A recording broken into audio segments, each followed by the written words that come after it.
Hey everybody, this is Perch, and this is week 4 of Future State. Got another 6 titles out, and I've been going through it week by week, and here's something I've come to the conclusion of. So with week 1, there were a handful of titles. There were some I thought were better than others. I thought the Swamp Thing was good. I thought Euroflora was good. I thought there's one more in there I liked. I don't recall, but anyway, there was some I thought were good, some I didn't. And then week 2, I liked Green Lantern. I liked Justice League.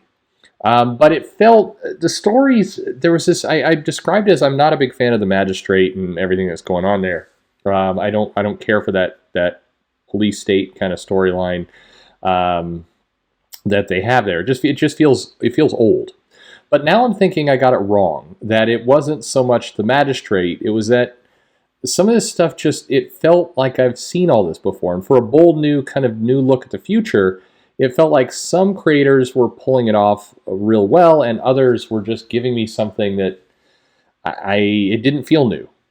And so week 3 I thought was worse. It was a more of a disappointment. Now here we are with week 4, and there's some comics. Thankfully for me at least, if for whatever my opinion is worth, I feel like we've gone up a little bit in the quality. I liked more of the books this week than last week.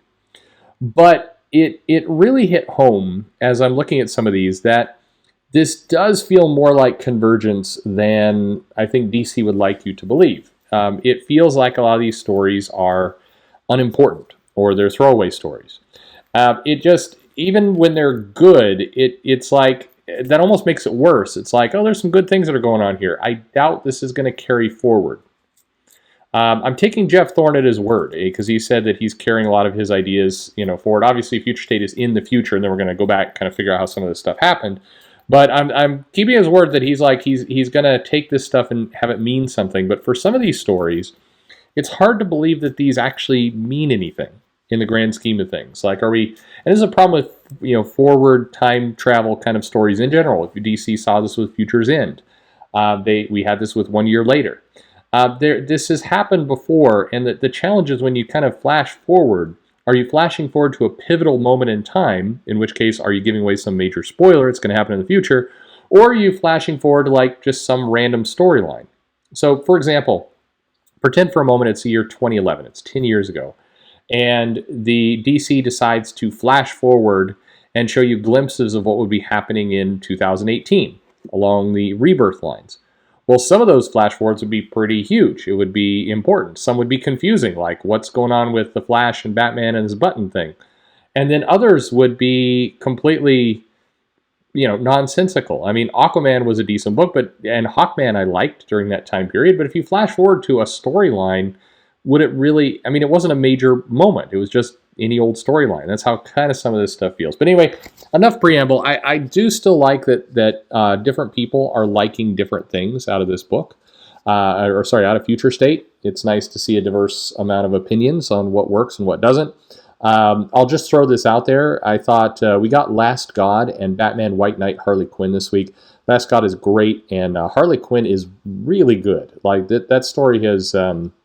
we're getting like a good detective story out of that. So I would highly recommend that book. That's going to be great when it's all collected and you're able to read it all at once. But Katana Collins doing a real bang-up job there. Really, really good stuff. All right, so let's go into it here. More of the issues this week were just issues, which was maybe that was part of the nice feeling I had. It didn't feel like a chore to kind of get through all of these comics.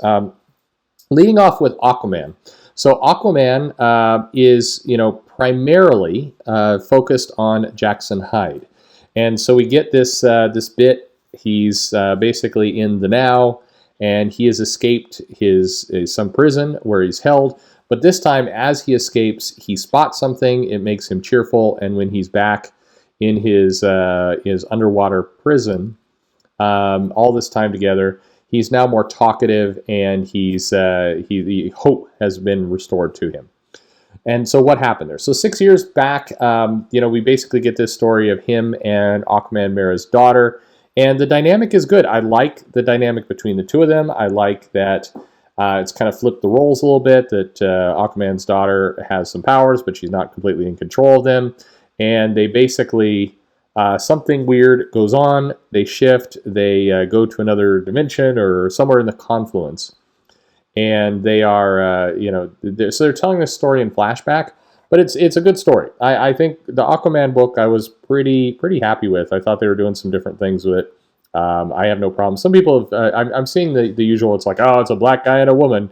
Like, I don't know, if you're marking it that way, you're missing out on some good books. It has nothing to do with the story we've got, and I think Jackson gets some really good moments. I think there's some decent stuff. So I'm curious.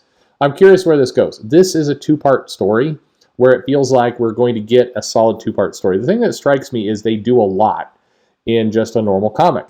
They don't mess around with. I mean, some comics would choose 5 issues to tell the story they told in 1 issue, and given this is only a 2-month future state thing, them kind of speeding along is good. So I thought good character work, just an enjoyable read. Batman Superman is probably the comic that feels the most like the old Batman Superman comic. This is Gene Lin Yang, who does I would say, and this is going to sound like a negative, but it's not. He does a by the numbers Batman and Superman. This is Bruce, this is Clark. They're having an adventure. This seems in the relatively short term. Clark feels like Clark. Bruce feels mostly like Bruce. There's not a lot of new here. You're not getting like dramatic reveals of character or personality or anything. It's a fairly by the numbers adventure. It looks very early on in the time of the Magistrate. So as a result, the Magistrate and that whole storyline seems a little bit fresher than it does in the other books. We're seeing kind of that stuff come into its own. We're picking up on some storylines that were going on, I believe, in Batwoman, I think Batwoman or Batgirl. We're picking up on a couple things that were going on there, but it's solid. And this book seems to promise to tell the story of kind of maybe the last adventure of Batman and Superman, and so it's solid. Art is fine. This is this isn't any kind of story for the ages, but if you were enjoying Batman and Superman, this is going to feel like Batman Superman. You could have easily had this story just play out without any future state trappings. It's kind of, this one feels like the most this feels like a comic you would have gotten 2 months ago. Meanwhile, the other Batman book, Dark Detective, this is Mariko Tamaki's second issue. This is the only comic that got a backup story. So thankfully, same art team, where it spends a lot of time going into how Bruce escaped and kind of his new status quo of living in like a hobo thing and everything else. The part that I can't quite let go of is that Batman wouldn't, for all of the planning, the guy who has the plan for everything, the person who thought through all this stuff, he's remarkably dumb here. And this is my worry for both Tamaki's detective book and for Tinian's plans for the Batman title, is that there's in addition to making him more impoverished, they're making him dumb. I mean, just, are you telling me that the guy who had worked up a contingency plan for Superman would not have worked out a safe house or 5? You're telling me that he would be caught off guard by just some rando, peacekeeper agent, or is the peacekeeper agent Damien, and that's why he's. But I mean, again, it's for somebody who's remarkably up to speed on things, it just doesn't quite work. Now, some good visuals, some good stuff. A lot of people I've seen are liking this story because it's a clearer narrative. It's Batman on the ropes, and he's having to fight back, and all the rest. And it's there's nothing inherently wrong with the story, but it does feel like kind of a dumb Batman. I mean, and just all the way Batman's being written right now just feels more subtractive than additive. The backup story is Jason Todd, the Red Hood. What's interesting is the art here is it feels very amateurish at times. There's some good stuff in here, and then some really clunky stuff where the visuals are concerned. They do some interesting things with coloring. This story does drag though. This is Jason Todd and Ravager, and they are dating or working together or something. And Jason, the Red Hood, Jason Todd is basically going out to round up, costumed, masked individuals for the magistrate. This story is there's nothing wrong with it, but it goes on and on and on. Like this book spends a lot of time with people talking in hallways, walking around, driving to the bar, going into the bar, sitting down at the bar. I mean, I just described 5 pages of of comic, and having a chat. In fact, if you just look at the amount of space that you get for the Red Hood leaving the office of the magistrate, you get 1 page, 2 page, 3, 4, 5, 6, 7. Basically 8 pages of him driving to a bar, sitting down at the bar, having a conversation, leaving the bar. It moves at a pace, is all I'm saying. But it's fine. Again, and the art seems all over the place. Just some really good shots and some stuff that looks like somebody was told to hurry up and finish. Anyway, it's more or less fine. Legion of Superheroes.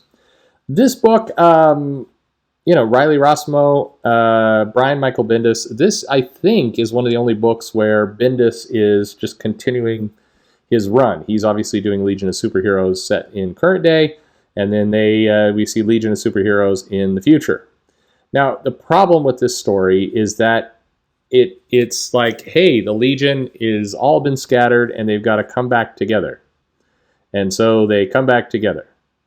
And I don't know what it's just.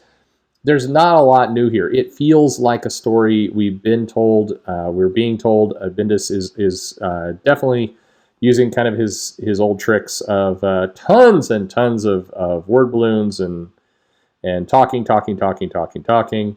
Riley Rossmo does some cool things with the art. Triplicate Girl. There's one of them's dead now, so you get kind of 3 panels, and one of them's missing. So I like that. On the other hand, Rossmo is also kind of goes between drawing these characters like they're 20, 30, or 12, and you're never quite sure what you're going to get. The idea of the Legion is coming together again. It just you read this and you're like, okay, I mean, Ultra Boy's getting people assembled, and I don't know why we're doing that. Also, what is it with characters who are missing legs? Like this is now the 3rd book in Future State where somebody's missing a leg. I don't really understand that. But anyway, that's what you got there. This book, if you like Bendis on Legion of Superheroes and you wouldn't mind just seeing the whole team scattered and then having to come back together again, then there you go. Suicide Squad is kind of an odd beast. I mean, basically, again, this is probably a decent title. You've got a different looking Justice League with Connor Kent as Superman. They're calling it the Justice Squad, and then everybody else is different. We've got William Cobb the Talon, who's Batman. We get Hypnotic Woman as Wonder Woman. We get Fisherman is Aquaman, and so it's. Bolt is the Flash, and one of the clay faces is the Martian Manhunter. It's an interesting twist. It fits with the Suicide Squad. It's a little bit questionable. This group takes down Sinestro and Brainiac, and relatively easily, and that doesn't track. But okay. About half the issue is spent in Suicide Squad fashion with them arguing amongst themselves, wanting to rebel. Amanda Waller comes in to kind of tell them what's up. A couple shots here have Amanda Waller with this massive head. I'm not sure what the thought was there. And then a heavy reliance toward the end of really pushing that Connor Kent is here, and the backup team is the Crime Syndicate. So there's some interesting things to work with. I don't think this. I mean, it's going to be hard to tell this story in 2 issues and have it count. This is probably the moment in all these books where I started to feel like this, a lot of stuff's just getting thrown at the wall, and it loses something in that. You have a hard time believing this stuff's going to play out and it's going to matter, and so we're not seeing a legend in the making. But I mean, you're seeing a fine enough story. There is a backup. I thought there was only the one but I've forgotten. There was a Black Adam backup story that goes on here, which is, I mean, it's fine.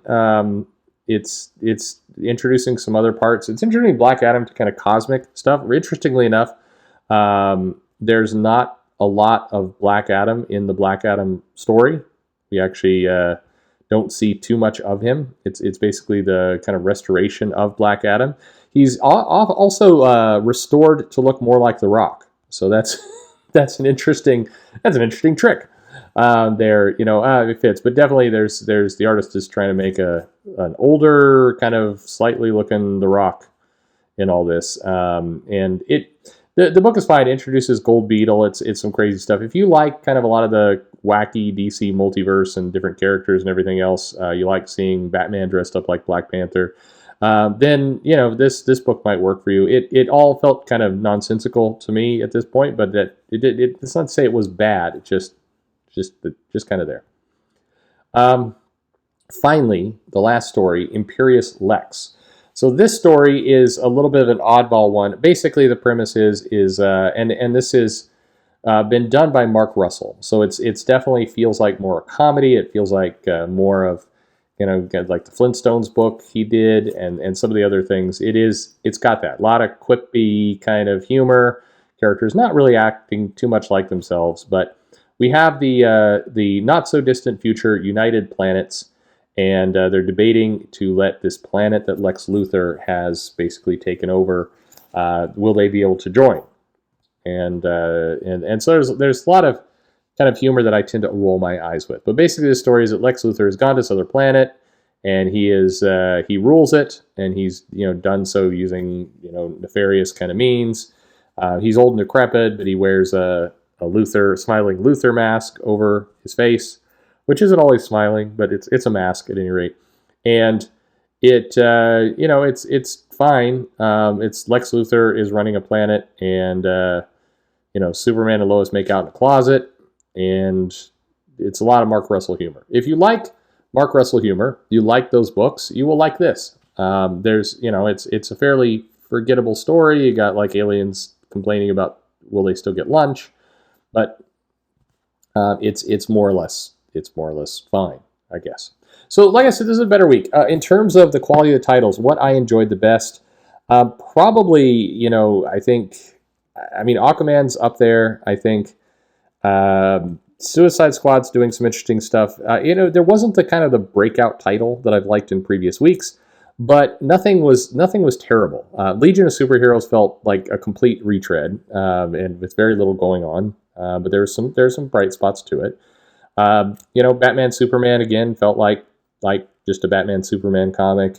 Some okay stuff going on in Dark Detective, but again, it doesn't really ring true for the character. Imperious Lex is kind of a comedy book. Suicide Squad, again, some interesting stuff. Probably, again, my favorite's probably Aquaman in this, of just doing some different stuff like that. But there was stuff to like in almost all these books, and again, not a blowaway week, but some people, every time I say, it's not bad, somebody presents it as, Perch said these comics were incredible. No, they're not that, but they're okay. It's last week was much worse in my book. But what do you think? Let me know in the comments below. Like and subscribe. You can send me an email, follow me on social media, do whatever you want, interact with me. All that stuff's in the description to the video. But most importantly, thanks for listening.